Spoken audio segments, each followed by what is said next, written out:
When you came as a missionary, did you immediately see success, conversions of hundreds of these people, or what was the beginning? Well, for 12 years it was very difficult. I made altar calls, asked people to accept the Lord Jesus Christ. They did that, sometimes in the hundreds, but their life wasn't changed. And the way of life wasn't changed till God came down in 1966, and that revolutionized everything. Yeah. Was it a disappointment for you to see that the darkness was stronger than your message? Yes. Well, actually, I lost my faith, so to say. When I started, I thought the Bible is true. But after 12 years on the mission field, I said, no, it's not for us today, for the first century, but not for us. Can you give an example of that? For instance, once I preached to the people, the blacks say Christianity is the white man's religion. Jesus is the God of the whites.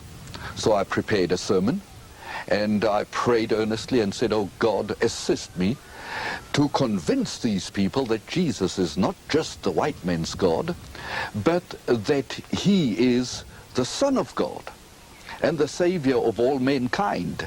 So I said to them, don't go to the witch doctors or to the witches. Come to Jesus with all your problem. He can do anything. So after the service, an elderly woman came to me and said, is it true what you've said, that Jesus, the God of the whites, is a living God? I said, yes. She says, can you speak to him? I said, you as well. And that's what we call prayer. She says, oh, I'm so glad that I found a person who serves a living God. Would you please ask your God to heal my daughter? She's mentally deranged. Well, I didn't know what to say. I thought, well, in theory, yes, but in practice, such a thing doesn't happen. You went to see her? Then I went to see her. I found that girl bound with wire, chained to a tree, to the center pole of the hut, speaking in a strange language.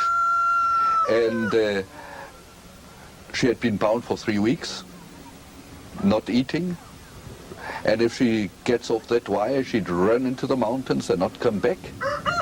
And so she asked me to pray. I prayed with some colleagues. We prayed for 3 weeks. After 3 weeks, she wasn't healed. I was just about a nervous wreck. I said, Lord, but we have your promises. If we abide in you, your word in us, we'll pray whatever we are alike and we'll receive it. Why not? And that shook me to the core. And I couldn't believe anymore that the promises of God are for us today. Well,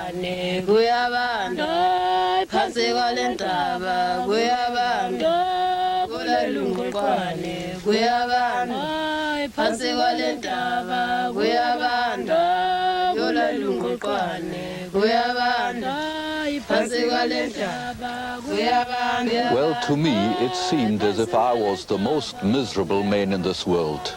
I was busy with something that didn't work. In theory, yes, but in practice, it didn't. For instance, I would say God is alive. He answers prayer. God's word is true. But it didn't work out. In John 14:12, Jesus said, verily, verily, I say to you, he that believes in me, the works I do, he will do also. And greater than these, because I go to the Father. Well, that was on paper. But 12 years on the mission field proved that that didn't work. And so I got to the place where I couldn't carry on. I said, other people seem to be enjoying their lives, but I'm busy with something that doesn't work. And then I got to the place where I asked this congregation, just a small congregation, whether we couldn't make a study of the Bible. We wouldn't excuse ourselves or defend ourselves or justify ourselves. I said, let's just for a moment accept the Bible as God's word.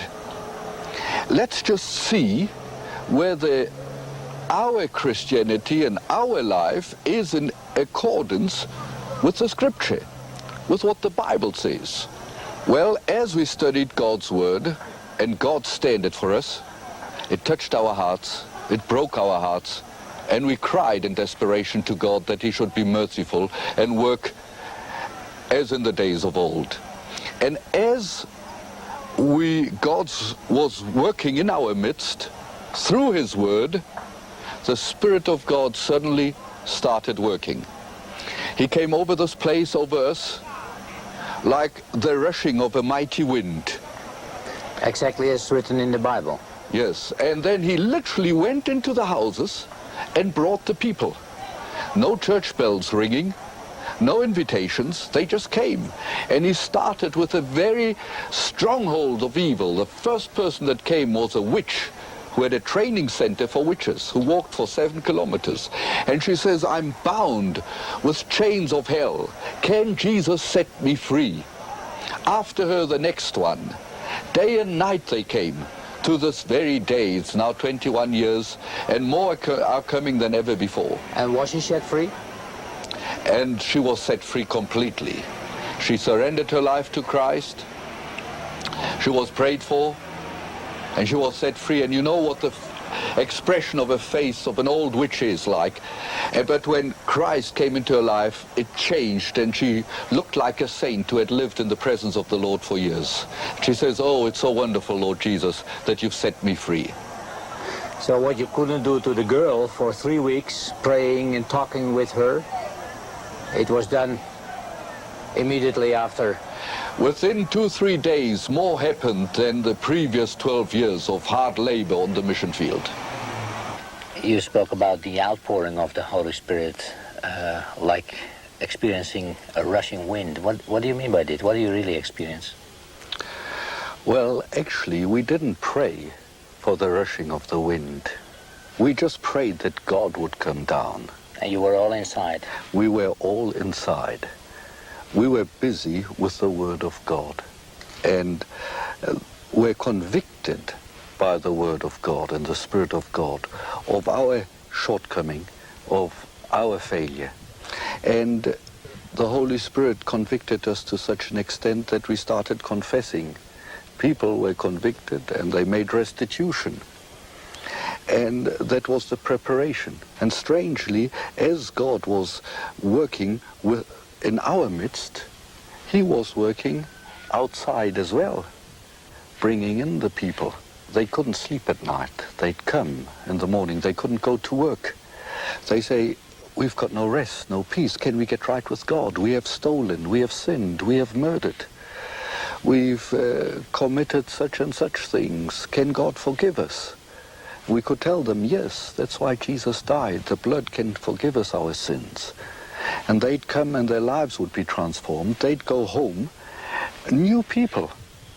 Like being in Christ, everything is new. The old has passed away. And more people would come. God would save their souls and even touch them physically. The blind would come, the lame would come. What happened to them?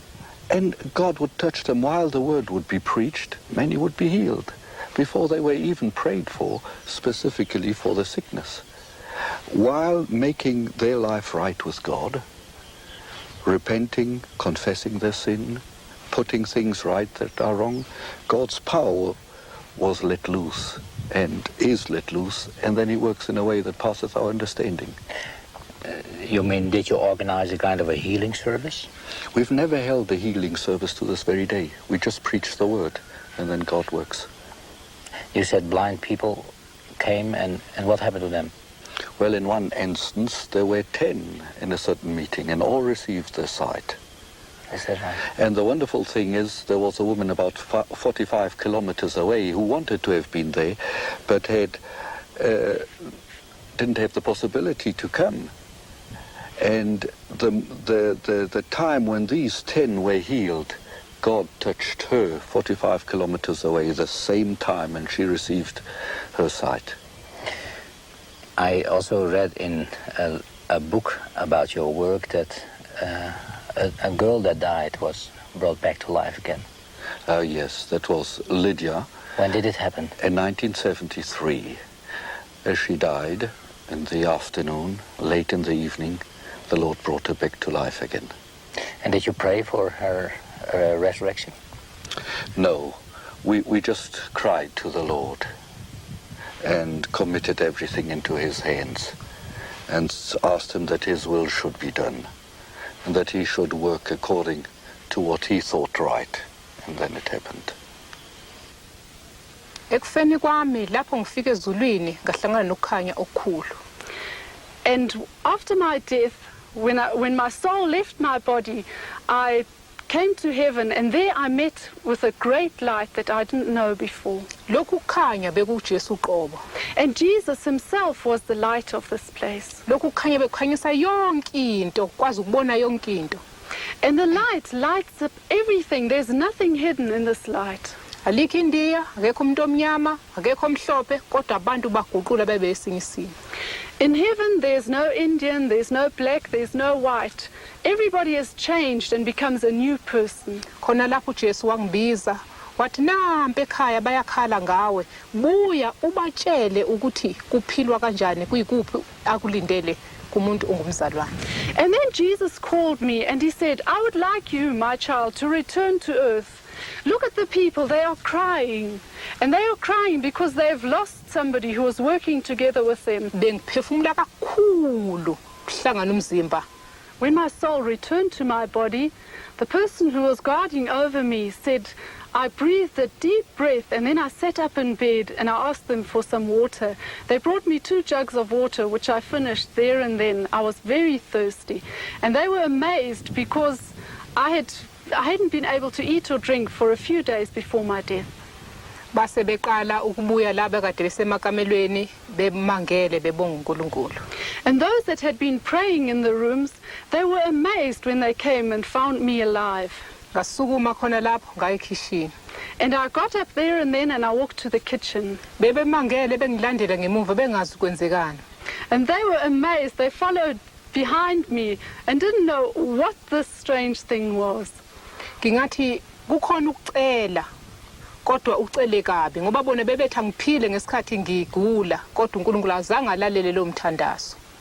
There is such a thing that one can ask something of God, but it isn't pleasing to God. Because while I was still ill, they were praying for me constantly that the Lord would heal me. Kungcono sithi Jesu mayenziwe intando yakho njengokuba ufisa wena. And here Jesus answered in a different way, and that is why it is good if we can pray and say, Lord, may your will be done. Jesus, I want your will in my life. Nawe uNkulunkulu angayenza intando yakhe ngawe noma ngandlelani ufa kuseyintando yakhe uphila kuyintando yakhe. And I can just say, life and death is in God's hands and according to the will of the Lord Jesus. So it is good if we leave it in his will. Idea behind the hospital that you started, a hospital without doctors? In 1966, when the Great Revival started and broke out in these areas, many people came to hear the word of God. But then strangely, the sick were touched during the proclamation of the word. You didn't expect that? No, and we didn't reckon with that either. But while the word was preached, God even touched them physically. And then the word spread. So they came from all over surrounding areas, some 20 kilometers away, some hundreds of kilometers away. And miraculous healings took place, yes. For instance, in this area, a woman that had a stroke and had been lamed on the one side was pushed on a wheelbarrow for about 25 kilometers. When she got to Maphumulo, that is where the mission is, where it started, her skin had been rubbed through at places. But she repented, turned to God, was prayed for, and instantly was healed. She got up and walked. And the news spread to near and far, and so the people came. So we were faced with a problem. Where should we put these people? We'd have 100, 200 sick people. We couldn't just send them home again. So we prayed for a place where these people could stay. Then after 4 years, we got Kwasizabantu, and that's where we started building a hospital. We didn't have the means, finances. I just said, Lord, even if it's just a hut built with mud and wood as long as God is present, then we are satisfied. And God graciously undertook that we could start building, and that's how the hospital came into being. And people come there because they expect to be healed physically? Yes, strangely, it's like this, that many that come, even the sick, and the physical healing isn't the predominant thing. They want to have peace with God. They want salvation. But then God touches them in their body as well. There are a few exceptions, but then they are told that first things must come first, and the soul has got to be saved first. And when people don't heal, is that a disappointment for them? Not if they are helped spiritually. Then they can even thank God for the sickness. As many have said, we praise God for the sickness. If it wouldn't be for the sickness, we wouldn't have come to know the Lord Jesus. Is that what you expect in reality, that one heals and the other doesn't heal? Well, we never know. One never can say. But God works in mysterious ways and in marvelous ways above what we can think or pray for. And you don't guarantee people that they will be healed? No. As long as they are healed spiritually, receive forgiveness of their sins and set free from bondage. A hospital without a doctor, without nurses, without medicines is a bit strange in our thinking. Are you against doctors? No, not at all. We can thank God for them. Mm-hmm. But you don't make use of them in the hospital? Not at the hospital, it's just a place of prayer. Well, there's a great necessity of education in the world today. You don't get anywhere without education in the world. And we'd like to give them the best opportunity. And we trust and hope with it we'll be able to produce good, fine Christian leaders for the future. You are building not only the spiritual side, but also the social side of society. Yes, that goes hand in hand.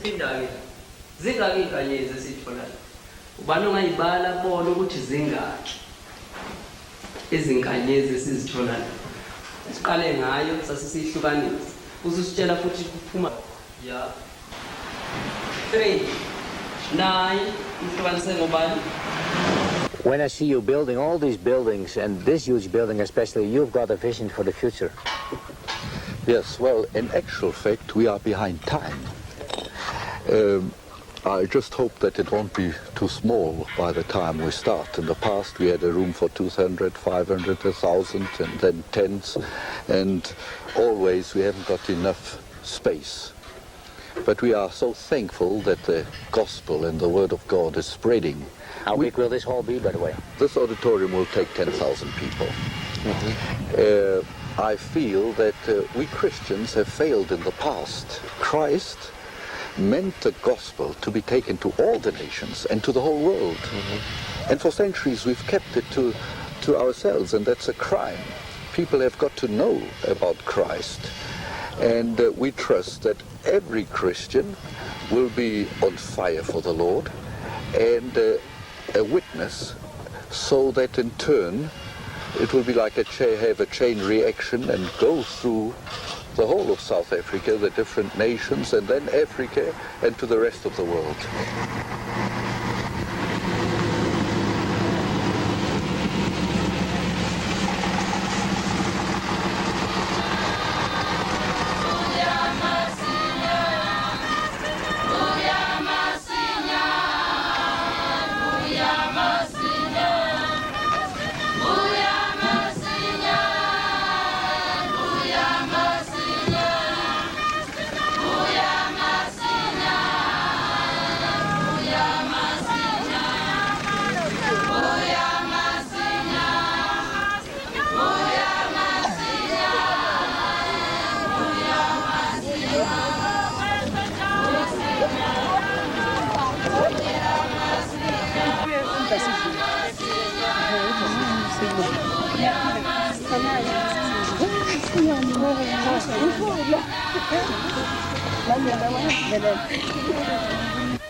What's going on here today? Well, in Acts chapter 19, verse 18, we read that many of those who are now believers came and made an open confession, exposing their works and deeds. All these things that you see here are things which have been brought by those that have repented and turned to God. There are witches, witch doctors, mediums, Satanists, those that project magical arts, fortune tellers that have got converted, and now they expose their deeds, their works, and it's burnt openly. And it just shows how the Word of God has conquered in their lives. Then there are other things as well, things that have been stolen. When they make restitution, they go back to the persons from whom they have stolen those things and ask for forgiveness, returning those things. But then there are things they have bought from people and they don't know who they are. Those people have stolen it, and so they've bought them from these people. Maybe they saw them for the first time and the last time. Now they don't know where to take it, so they bring it and it's burnt publicly. Who is convincing these people doing this? Well, that's the Spirit of God through the Word of God. They are not told to do this. The Word is just preached, and then they are convicted, and the Spirit works in their hearts, and they can't live with it any longer. So they bring fruit of repentance. According to the Zulu custom, such a thing is not done. They firmly believe that if you burn witch doctor's medicine, a terrible storm will come, lightning will strike them. But it shows the power of the Lord's victory. These things are burnt and nothing happens. And that speaks more to them than many a message.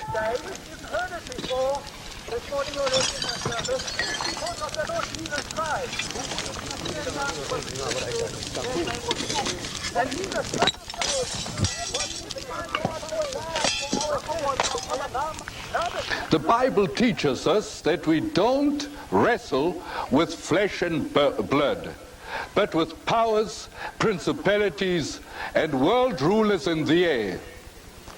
Sometimes it seems as if the devil, the god of this world, the god of darkness, is in charge of this world. But we praise God that the Lord Jesus stripped the devil of his power, disarmed him at Calvary on the cross. There these two big forces met, and Jesus disarmed the devil. The devil has got his arms. As we see today, fortune-telling, witchcraft, conversing with the dead, and sin are weapons of the evil one. And Jesus came to take these weapons from the evil one, because every man in this world today is a slave to the devil.